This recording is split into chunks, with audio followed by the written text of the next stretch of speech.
Hello students, जैसा कि आप सभी जानते हैं कोविड-19 के कारण आपकी रेगुलर क्लासेस नहीं हो पा रही है और सारे स्कूल बंद है। इसकी वजह से आपकी पढ़ाई का कोई नुकसान ना हो, इसके लिए हम ये वीडियो लेक्चर्स की सीरीज आपके लिए लेकर आए। चलिए शुरू करते हैं आज की क्लास।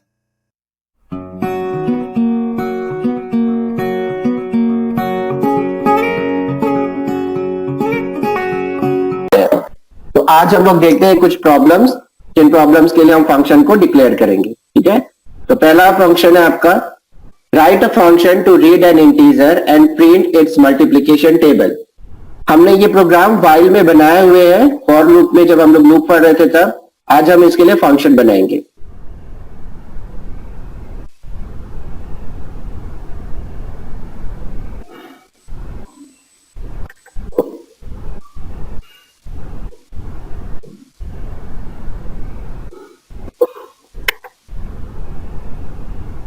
एक फाइल ओपन कर लेते हैं, न्यू फाइल। अब इसमें हमें क्या करना है, एक फंक्शन बनाना है। तो फंक्शन बनाने के लिए सबसे पहले क्या लिखना पड़ता है, def keyword then name of function. ये मल्टीप्लिकेशन टेबल है, तो हम इसका नाम रख देते हैं MUL_टेबल।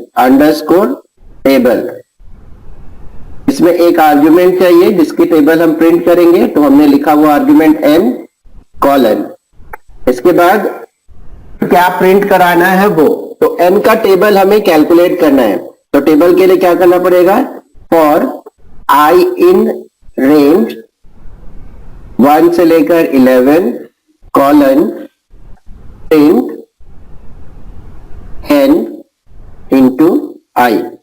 ये हो गया फंक्शन का डेफिनेशन। फंक्शन हमने डिफाइन कर दिया। अब इस फंक्शन को हमको चेक करना है, ये फंक्शन काम करता है कि नहीं करता है। तो क्या करेंगे, इसके लिए इसको फंक्शन को कॉल करेंगे। तो फंक्शन कॉल कैसे होगा, MUL टेबल, जिस भी n का टेबल आप क्रिएट करना चाहते हैं, इसका लेट इट बी हम 13 का टेबल बनाना चाहते हैं। अब इसको रन करके देख लेते हैं। रन करने से पहले मॉड्यूल को सेव कर लेते हैं। सेव,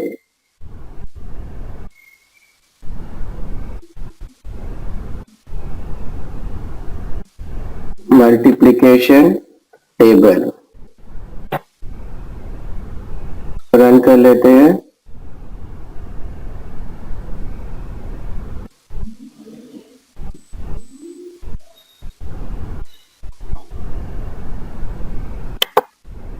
मॉड्यूल देखिए 13 का टेबल प्रिंट हो गया। 13, 26, 20, 39, 52, 65, 78, 91, 104, 117, 130। अच्छा, अब मैं एक बात बताऊं, अगर मैं यहां पर लिखूंगा MUL_टेबल, जो हमने फंक्शन बनाया था, ठीक है, मल्टीप्लिकेशन टेबल, तो क्या ये कंसोल पे रन करेगा? देखिए, तो आपको फंक्शन के अंदर उसको कॉल करने की जरूरत नहीं है। आप उस फंक्शन को उस फंक्शन के बाहर भी कॉल कर सकते हैं।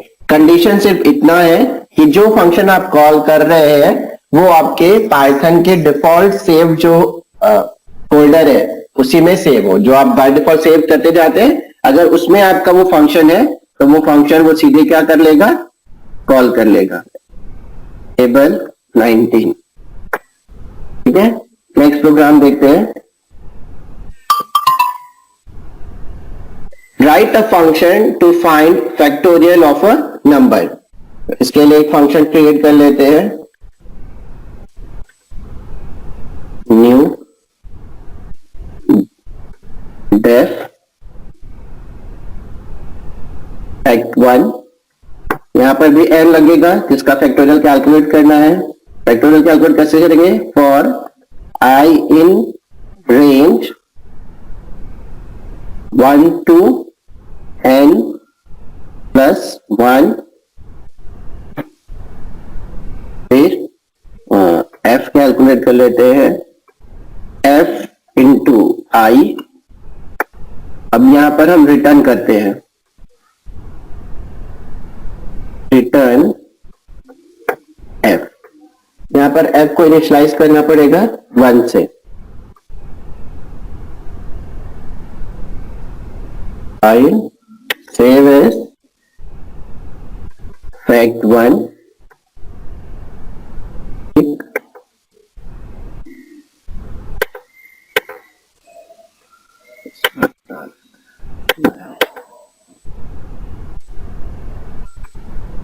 1 10। तो फैक्टोरियल ऑफ 10 क्या होगा? Fact 1 is not defined.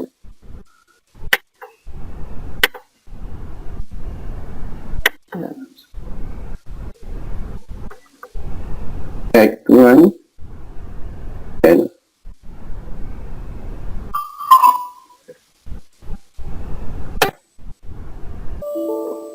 Return outside function.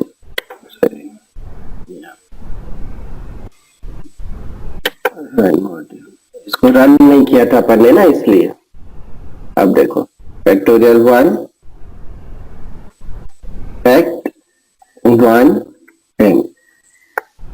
ठीक है। एरर क्यों आ रहा था? क्योंकि हमने प्रोग्राम को क्या किया था? रन नहीं किया था। रन मतलब इंटरप्रेट नहीं किया था।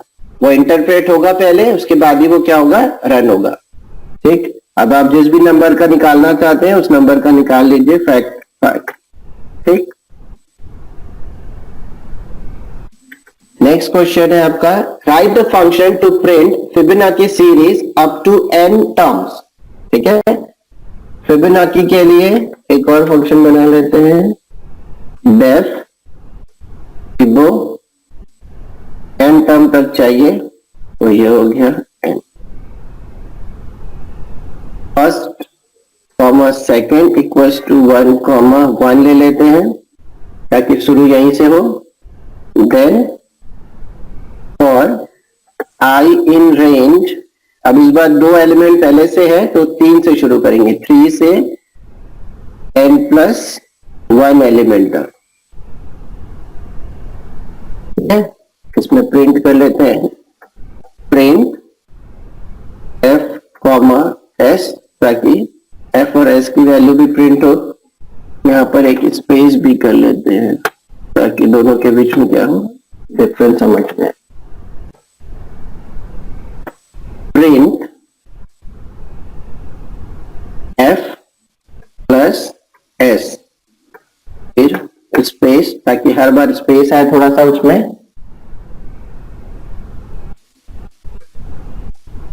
एंड इक्वल्स टू स्पेस, यहां पर भी लिख लेते हैं and equals to space.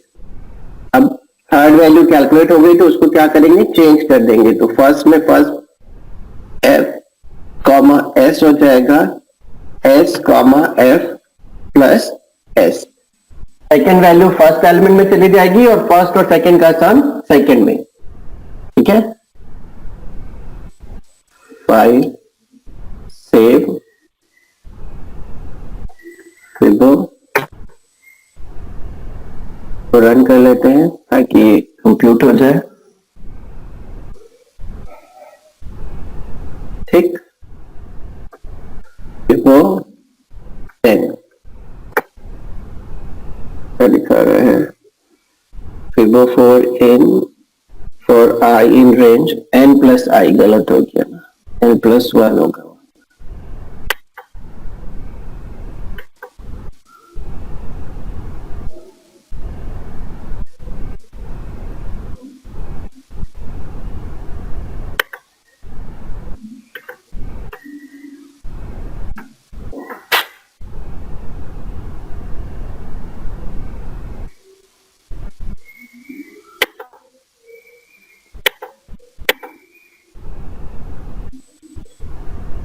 फिबो 10 function के नाम से करना है, इक्वल करना है।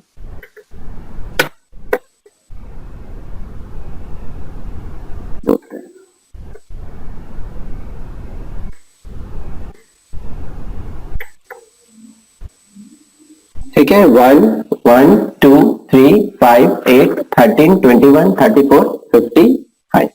तो ये हो गया आपका Fibonacci series.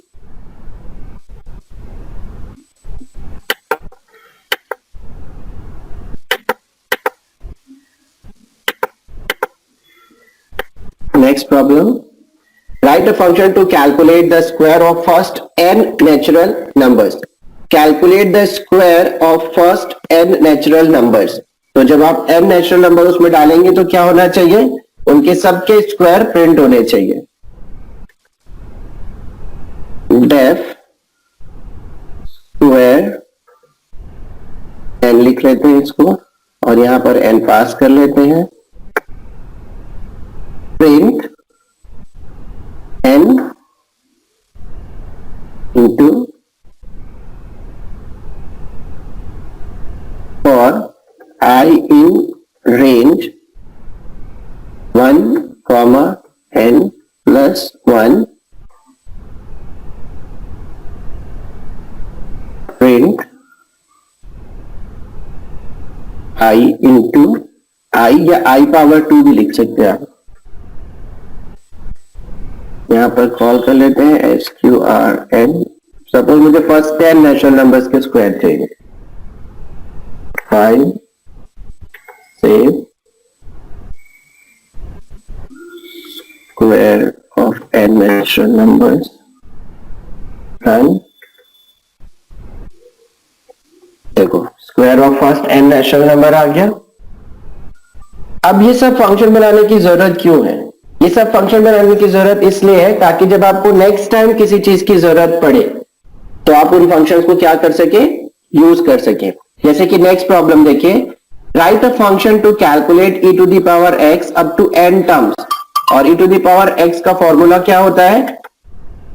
e to the power x का फॉर्मूला होता है आपका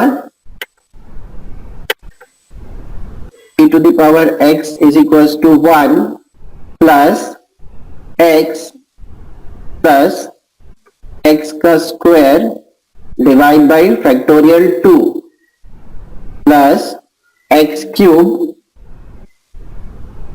डिवाइड बाई फैक्टोरियल 3। ऐसा ही होता है अप टू nth टर्म। यहां पर बार बार फैक्टोरियल कैलकुलेट करना है हमको। अब इस फैक्टोरियल को बार बार कैलकुलेट करने से अच्छा हम क्या कर सकते हैं, हमने फैक्टोरियल का फंक्शन बनाया है तो हम उस फैक्टोरियल के फंक्शन को क्या कर सकते हैं, यूज कर सकते हैं। न्यू फाइल फैक्ट वाला ओपन कर लेते हैं।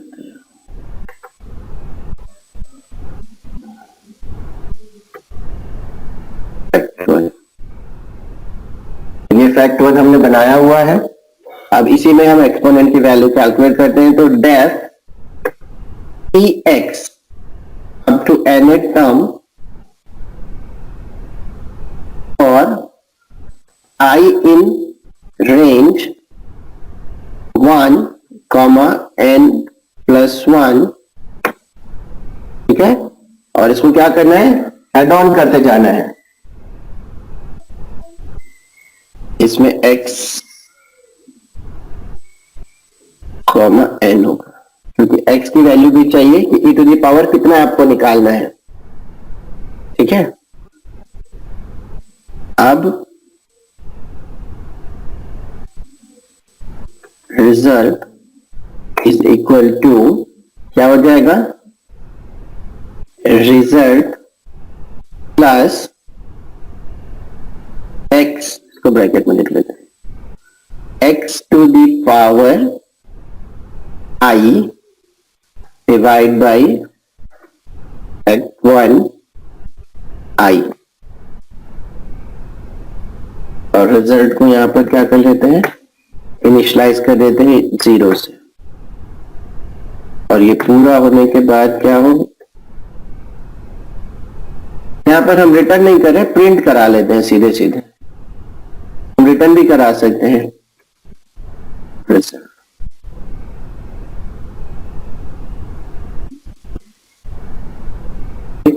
हो गया ये। अब इसको रन करने के लिए इसको कॉल करना पड़ेगा। इसको यहां पर कॉल करते हैं x, मैं चाहता हूं x की वैल्यू हो 2 और n हो मेरा 10 टर्म तक। रन कर लेते हैं। तो इसका रिजल्ट आ गया 3.436566 up to this and this. अब मुझे निकालना है EX3 अप टू 28 टर्म। तो इसकी वैल्यू क्या आ जाएगी, 5.15484 and so on. So exponential values को आप ऐसे कैलकुलेट कर सकते हैं, इसी के थ्रू आप सीरीज भी ऐसे ही सॉल्व कर सकते हैं। ठीक है, यही आपका नेक्स्ट क्वेश्चन है। Write function to calculate sin x, cos x and tan x up to n terms. ठीक है, तो sin x, tan x, cos x का फंक्शन होता है ये sin of x is equals to x minus x cube divided by factorial 3 plus x to the power 5 divided by factorial 5 and so on। so, यहां पर logic क्या है, एक चीज और ध्यान रखिएगा, पहले माइनस है फिर प्लस है, फिर माइनस है फिर प्लस है, फिर माइनस है फिर प्लस है, तो एक बार माइनस होगा और एक बार प्लस होते जाएगा वो। तो इसके लिए आपको सिर्फ इसमें थोड़ा सा चेंज ये करना पड़ेगा कि आपको यहाँ पर माइनस को भी मल्टीप्लाई करना पड़ेगा। ये जो हम प्लस कर रहे हैं यहाँ पर उसको -1 से इंटू करते जाइएगा, तो एक बार माइनस होगा और एक बार प्लस, एक बार माइनस एक बार प्लस। ठीक है, इसको बना के देखिएगा। नेक्स्ट क्वेश्चन है, write a Python function to sum all the numbers in a list. ठीक है, लिस्ट में जितने भी नंबर्स हैं उनको हमें क्या करना है, सम करना है। इसको देख लेते हैं, इससे आपको वो भी क्लियर हो जाएगा। List as a function argument, def sum list, और एक लिस्ट पास कर देते हैं L1, ठीक, for I in L1 sum is equals to sum S is equals to S plus I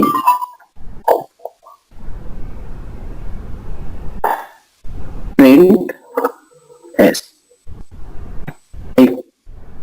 list यहां पे बना लेते हैं, L2 is equals to 1, 2, 3, 4, 5, और इसको कॉल कर लेते हैं sum LST sum list L2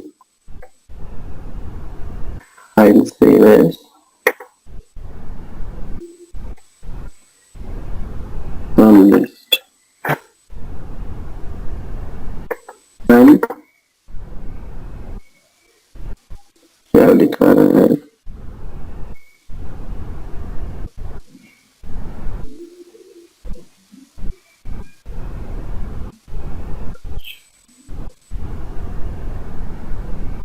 variable S referred before assignment. ठीक, ये वाला गलती हो गया, सम को यूज करे पर सम को असाइन नहीं करे, इनिशियलाइज करना भूल गया। एस इज इक्वल टू 0 हो जाएगा।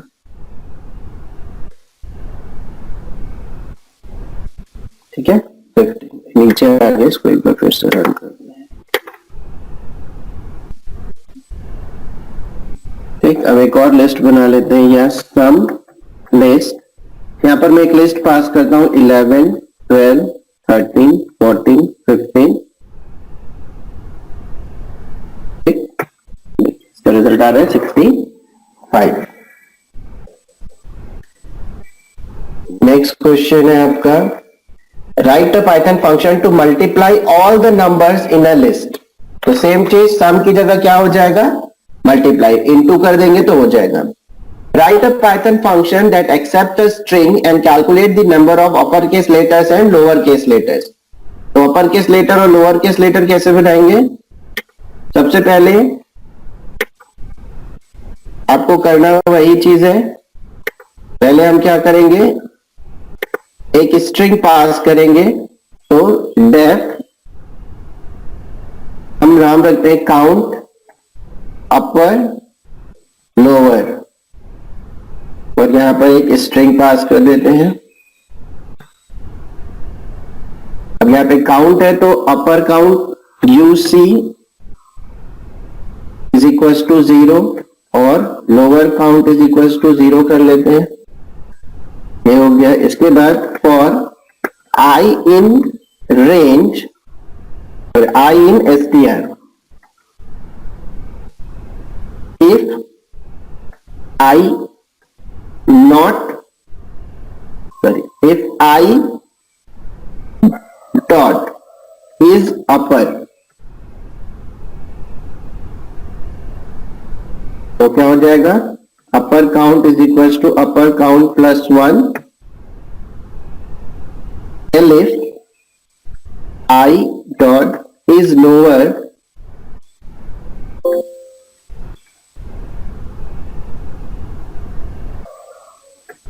count plus 1 else, अगर ये अपर लेटर नहीं है या लोअर केस लेटर नहीं तो हम सिंपल क्या करेंगे, इसको पास कर देंगे और बाद में क्या करेंगे, इसको प्रिंट करेंगे।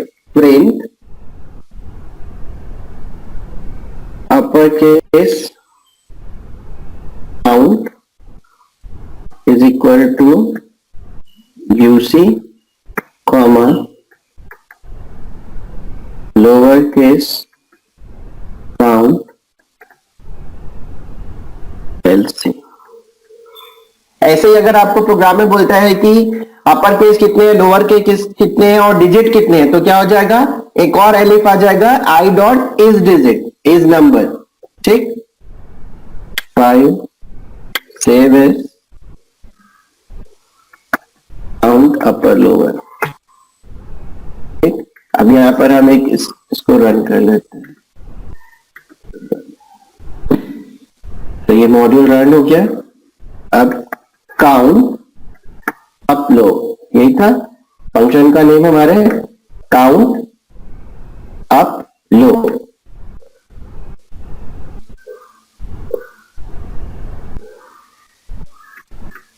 ब्रैकेट में लिख लेते हैं string my name is Amit,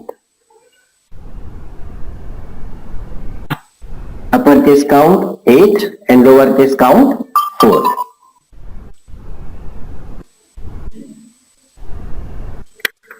Next question है आपका, write a Python function that takes a list and return a new list with unique element of the first list.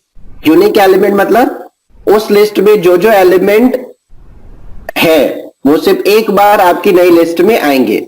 जैसे कि ये वाला स्ट्रिंग अगर आप देखेंगे तो इस स्ट्रिंग में m 3 बार आ रहा है, 1 2 3, i 2 बार आ रहा है, a भी 2 बार आ रहा है, तो यूनिक लिस्ट में क्या होना चाहिए, m a i एक एक बार ही आना चाहिए, ठीक है। ये आप ट्राई करके देखोगे। नेक्स्ट है आपका, write a function to generate a random number between 1 to 6 to simulate dice. आप सभी ने लूडो खेला है, तो लूडो में एक फंक्शन होता है, लूडो को आप रोल आउट करेंगे तो 1 से 6 के बीच में कोई भी एक नंबर आता है। उसके लिए हम एक फाइल बनाते हैं, फंक्शन बनाते हैं, डेफ डाइस, ठीक, कुछ पास नहीं करना है हमको, डाइस खुद रिटर्न करेगा हमें नंबर। कैसे करेगा, रिटर्न हम लोगों ने कल रैंडम में पढ़ा था, तो इसमें हम रैंडम को क्या कर लेते हैं, इंपोर्ट कर लेते हैं,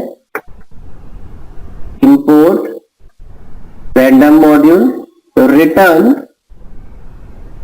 रैंडम डॉट रैंड इंट 1 से 7 के बीच, ठीक। इसको रन कर लीजिए, सेव कर लीजिए, डाइस,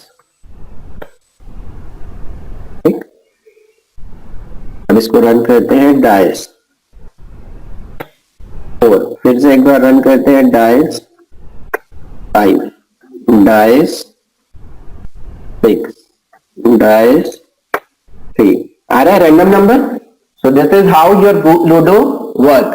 जब आप डाइस को क्लिक करते हैं तो डाइस ऐसे ही एक छोटा सा प्रोग्राम रन करता है और वो आपको 1 से लेकर 6 के बीच में रैंडम नंबर जनरेट करके देता है। तो इतना सबको क्लियर है।